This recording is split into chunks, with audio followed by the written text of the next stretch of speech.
Musyawarah Rencana Pembangunan atau yang kerap disingkat Musrembang untuk Rencana Pembangunan tahun 2023 sudah mulai dilaksanakan. Kali ini Musrembang tingkat kecamatan di Kota Sukabumi sudah mulai berjalan. Masing-masing kecamatan memaparkan berbagai rencana pembangunan tahun 2023 untuk nantinya dilakukan kembali Musrembang pada tingkat Kota Sukabumi.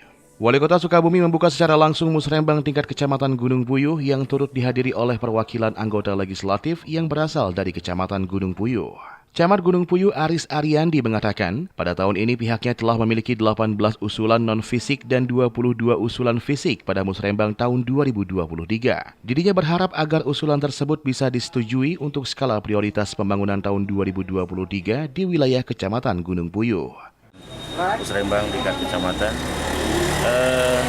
kita melaksanakan tahap akhir mungkin ya di tingkat kecamatan yang diawali dari rembuk warga, kemudian dari Musrembang ke Lurahan, kemudian di Musrembang kecamatan.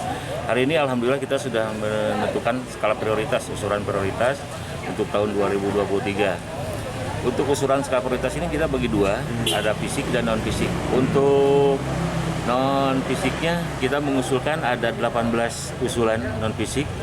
Ini hampir rata-rata non fisiknya kegiatannya kepelatihan untuk Dinas Tenaga Kerja. Kemudian kalau untuk fisiknya kita ada 22 usulan prioritas dari Kecamatan Gunung Puyuh tersebar di 4 kelurahan ini. Dan kita rata-ratakan hampir semuanya di infrastruktur transportasi. Sebab kenapa hari ini wajah Kecamatan Gunung Puyuh dengan jalan utamanya yang sudah baik, jadi warga menginginkan warga ke lingkungannya juga baik. Mudah-mudahan di tahun ini, di tahun 2023 lambatnya bisa terrealisasi, sehingga transportasi di Kecamatan Gunung Puyuh ini benar-benar baik. Sementara itu, Wali Kota Sukabumi Ahmad Fahmi mengatakan target pemerintah Kota Sukabumi saat ini adalah menyelesaikan seluruh program-program prioritas pemerintah daerah. Dirinya juga meminta kepada seluruh masyarakat untuk turut serta aktif dalam kegiatan Musrembang ini, karena kegiatan ini merupakan sarana bagi kita semua dalam merencanakan pembangunan di Kota Sukabumi. Masyarakat tentunya kami berharap bagaimana proses Musrembang ini menjadi sarana bagi kita merencanakan pembangunan di wilayah kita.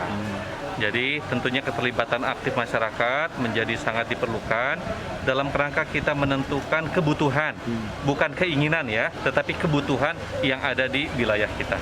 Barusan juga unsur legislatif hadir Pak, jadi bentuk sinergitasnya seperti apa Pak? Alhamdulillah saya berterima kasih, ini menunjukkan bagaimana dukungan penuh dari teman-teman DPRD, unsur legislatif, sehingga betul-betul nanti teman-teman DPRD ini yang mengawal proses dalam penganggarannya, dalam perencanaannya berbasiskan RAPBD. Dari Kota Sukabumi, Sofwan Zulfikar melaporkan untuk Dinamika.